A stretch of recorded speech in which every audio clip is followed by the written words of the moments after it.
माझ्या बाळाला माझ्यापासून तोडलंच पाहिजे. त्याला तोडलं नाही तर त्याचं शिक्षण होणार नाही. कारण मला माझ्या बाळाला मोठं डॉक्टर करायचंय. यापुढे तुम्हीच त्याची आई, तुम्हीच वडील. मी असा दर्दी नारायण कसा सांभाळणार बाळा?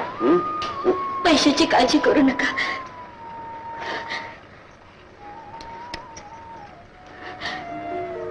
तुरटे दागिने मोडा, तुरटे मोडा. दूध कपडा नसता कशाची आवाज करू नका. यापुढे जे काही मिळवेल ते फक्त याच्यासाठी. पण तो चांगला शिकला पाहिजे, तो मोठा झाला पाहिजे. याला फार खर्च आहे बरं. 20-22 वर्ष तुला सारखा पैशाचा भरणा करावा लागेल. नीट विचार केलास का? होय गुरुजी, मी पूर्ण विचार केलाय. मी चंदनासारखीच दिसेल, उभं आयुष्य याच्यासाठी वेचेल. याला पैसा कमी पडू द्यायची नाही. मात्र एक करा गुरुजी, उद्याची या मोठ्या माणसाची आई तमासगीर होते हे त्याला कधी कळता कामा नये, कधी कळता कामा नये. एवढं करायला माझ्यासाठी पोरी, एकदा दिलेला शब्द मी परमेश्वरापेक्षा अधिक मानतो. तू निश्चिंत आता याच्या पुढं मीच त्याची आहे. बस गुरुजी, गुरुजी तुमची कशी उतराई हो. खरं सांगू, काहींच्या ऋणात राहण्यातच आनंद वाटतो. तुमच्या ऋणात राहील. गुरुजी, माझ्या बाळाला शेवटचं एकदाच अंगावर बसू. पोरी पोरी, हेच आईचं काळीच बरं. प्रेमाचा बांध असाच फुटत जाणार. इथंच मनाला आवर घालायला शिकलं पाहिजे बरं. खरं खरं गुरुजी, मन घट्ट करीत मनाला आवर घाल. गुरुजी, माझ्या बाळाचं शेवटचं तरी पापा घेऊ. ठीक आहे पोरी, घे. बाळ, तुझे शापी द्यायला गोड पापा दे रे.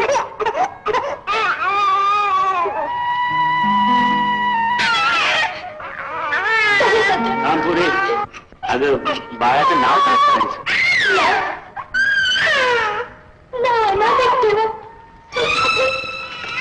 बाई बघ कोणाची तार आली.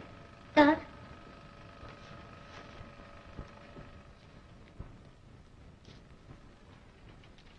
कोणाची ग तार?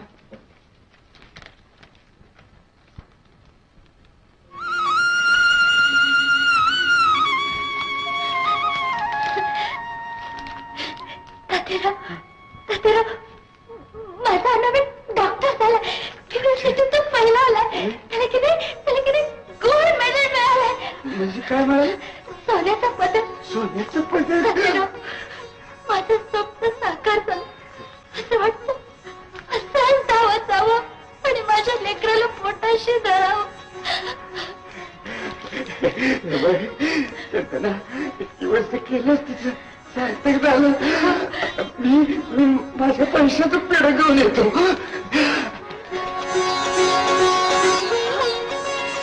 ऐकलं का? आपला नवीन डॉक्टर झाला. त्याला किती गोल्ड मेडल मिळालं. चंदन, गुरुजी, पोरी चंदन, अगं मी एक शुभ वार्ता आणलेली आहे. शुभ वार्ता कसली? तुझ्या पोराचं लग्न ठरलेलं आहे. लग्न? हो, त्याच्या वर्गातच एक डॉक्टर आहे. त्यानेच ठरवलं वाटतं. हा नाही गुरुजी, तिथे जमवणार. तर सांगू, मुलगी रूपवान आहे, घरंदाज आहे, चांगलं खानदान आहे आणि एकुलती एक इस्टेट सगळी तिघरदावायचं आता. खरं सांगू गुरुजी, आता मी मरायला मोकळी झाली. पण गुरुजी, एक इच्छा आहे. या हाताने त्याच्यावर अक्षता टाकाव्या त्याला तो भरून आशीर्वाद द्यावा. गुरुजी, मी लग्नाला येऊ ना? पुरी, इथं तुला हजर राहणं कसं शक्य आहे? का नाही गुरुजी, का नाही? करंदाज खानदानी माणसं आहेत, त्यांचे श्रीमंत नातेवाईक आहेत. चुकून जरी कोणाच्या कानावर तर आवाजच कोसळणार. म्हणजे मी लग्नाला येऊ नये? मी तर हे असं कसं म्हणू, पण गुरुजी, मला मुलाची आई म्हणून मांडवत नाही फिरवायचं. मी दूर उभी राहून त्याच्यावर अक्षता टाकेन, दोघांना डोळे भरवून बघेन. गुरुजी, मला दुसरं काही नको. गुरुजी, मला काही नको. लक्षात ठेव चंदन, चुकून जरी कुणाच्या कानावर गेलं ना, तुझ्या बाळाचं नुकसान होईल. नाही गुरुजी, मी या कानाचं त्या कानाला कळू द्यायची. ती एकटी दूर उभी राहीन, त्याच्या लक्षात टाकेन. माझ्या पोराला बघेन, हो, माझ्या पोराला बघेन.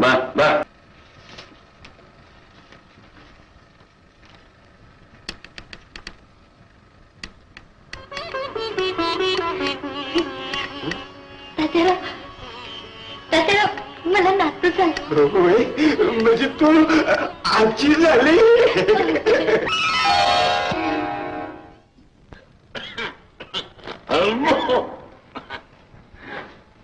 गुरुजी, कोण आहे?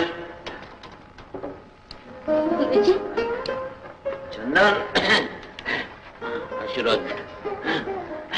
तब्येत बरी नाही का तुमची? काय आता बरी काय न काय काय. बैस बैस बैस. शेवटच्या यात्रेला निघालोय आम्ही आता. असं बोलू नका गुरुजी. त्यात वाईट काय? हा एक सोहळाच आहे. कशा गुंडाळून ठेवलाय.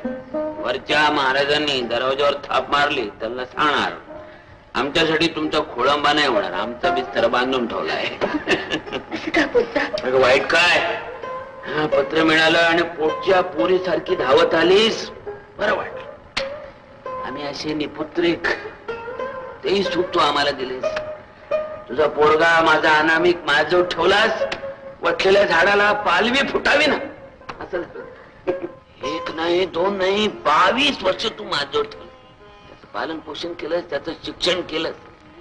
आणि पोरी, त्या दिवशी टीव्हीवर त्यानं माझा आजवर उल्लेख केला.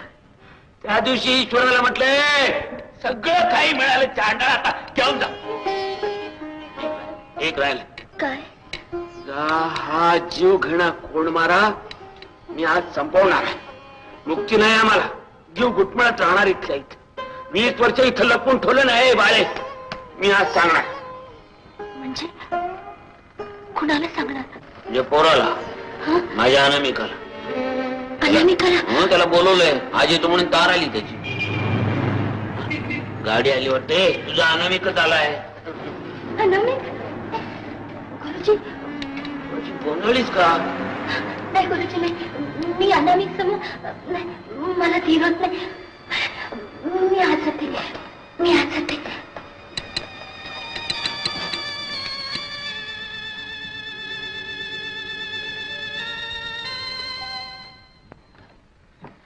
आजोबा, नमस्कार करून कशाला बोलवलं? नमस्कार. आशीर्वाद. बस. काय आजोबा, काय तब्येत झाली आहे तुमची? तुम्हाला 1000 वेळा सांगितलं आमच्याकडे चला, पण तुम्ही काय ऐकत नाही. ते राजा, तू एवढं आगत त्यानं बोलवतोस ना, यातच सगळं काही. हे मात्र तुम्ही नेहमी म्हणता. बस, तुला मुद्दाम जे बोलवलंय, तुला मला काही सांगायचंय रे.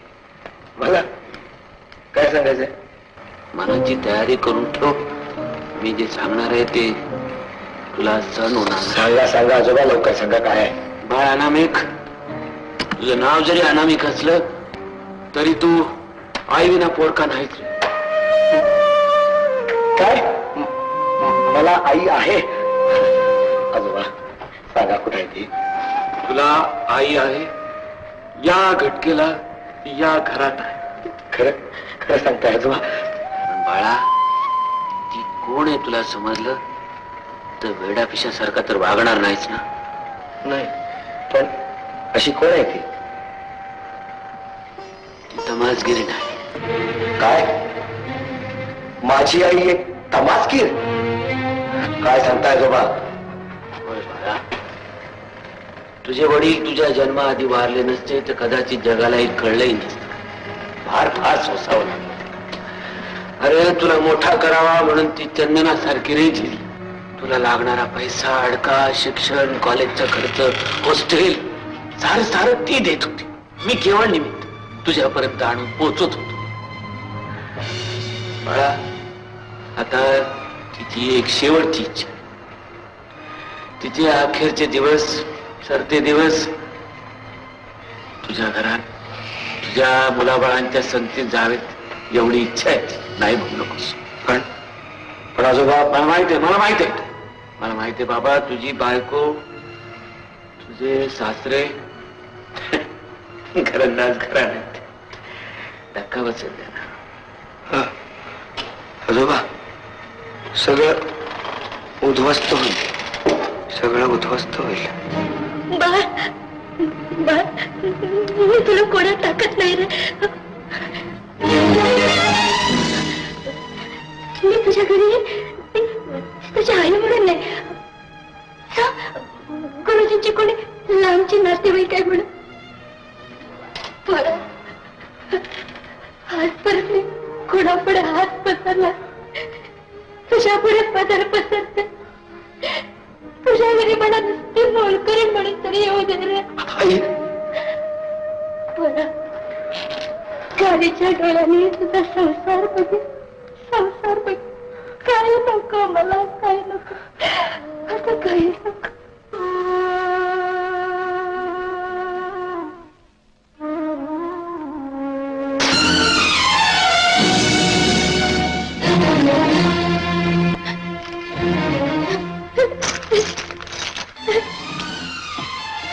साहेब, सगळं घर शोधलं, काही सापडलं. माधुरी, काय प्रकार आहे हा? अहो, आपल्या देवघरातली चांदीची मूर्ती चोरली गेली आणि या बाईवर संशय आहे माझा. माधुरी, कोणाबद्दल बोलतेस तू? साहेब, दिसायला असल्या सासून बायात अटल गुन्हेगार असतात. खबरदार, बोललात तेवढं बोललात. यापुढे एकही शब्द बोलू नका. काय बोलू नका? अहो, 1.25 किलो चांदीची मूर्ती होती. चांदीची काय, ती 1.25 किलो सोन्याची असू दे. हवालदार साहेब, आला तसे कृपा करून निघून जा. ठीक आहे, चल रे.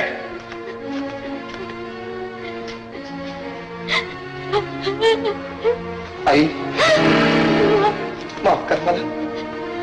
स्वतःच्या मुलाच्या घरात तुझी ही विटंबना व्हावी.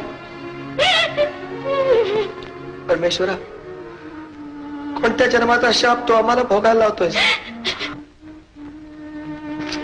आई, आई, किती कोण मारा सहन केलास कर. 1 नाही, 2 नाही, गेली 25 वर्ष. आई, तुला मोलकर्णीच्या रूपात बघायची आणि आई म्हणून न हाक मारण्याची काही शिक्षा कपाळी आली. काय हो, ह्या तुमच्या आई आहेत असं का सांगितलं नाही तुम्ही मला? कारण मला भीती वाटली तुझ्या घराण्याची, तुझी, ह्या जगाची. कारण माझी आई नमाजगीर आहे.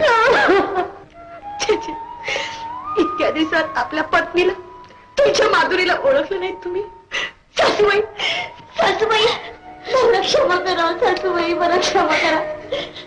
मी अनाधानानं नाही ते टाकून बोलले हो तुम्हाला.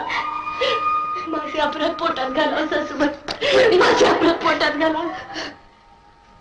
पोरी, यात कोणाचाही अपराध असेल तर तो माझ्या नशिबाचा.